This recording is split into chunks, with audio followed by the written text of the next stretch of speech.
All right, welcome everyone to the next session. And good morning to you. My name is Bruce Brabec.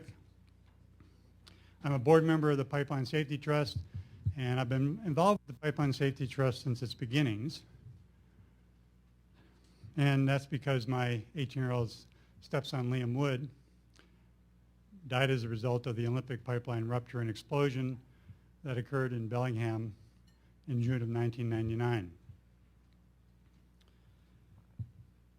Two other boys were killed in this disaster, 10-year-olds Stephen Chorvas and Wade King.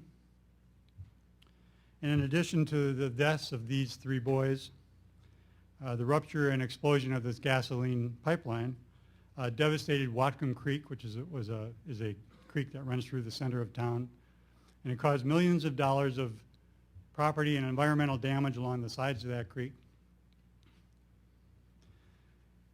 And it left not just a physical scar, because as the creek was burned out for more than a mile, but it left emotional scars across the town of Bellingham, across the community of Bellingham. Everyone in Bellingham that day knows where they were when that rupture occurred. And in the aftermath, the Bellingham community started asking questions, such as how could this have happened? What can we learn from this incident? How can we prevent this from ever happening again? Well, in asking those questions, we were shocked and stunned to learn that there were serious problems with pipeline safety and management and regulation at all levels, and that the Bellingham tragedy was preventable. So when we asked the question, what can be done about it?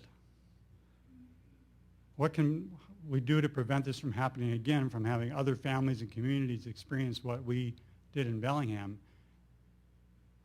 And one of the answers to that question was the creation of the Pipeline Safety Trust, which has since then been continuing to ask those kinds of questions and been continuing to work on pipeline safety so that other communities and families do not have to experience what we did in Bellingham. Since 1999, yes, there has been much progress with pipeline safety. You heard about some of that already in the earlier speakers. And the Pipeline Safety Trust has played an important role in affecting much of that change. And we are thankful for that, for the role we can play and for the accomplishments, but we've never been content. And it's sadly that there have been many tragedies, like the horrific one in San Bruno that we're going to be talking about, that are stark reminders that not enough has been done and much more needs to be done with regard to pipeline safety in this country. Since September 9th, 2010, when the gas pipeline exploded in San Bruno, the people in San Bruno have been asking many of the same questions that we did in Bellingham. How could this have happened? What can we learn from this?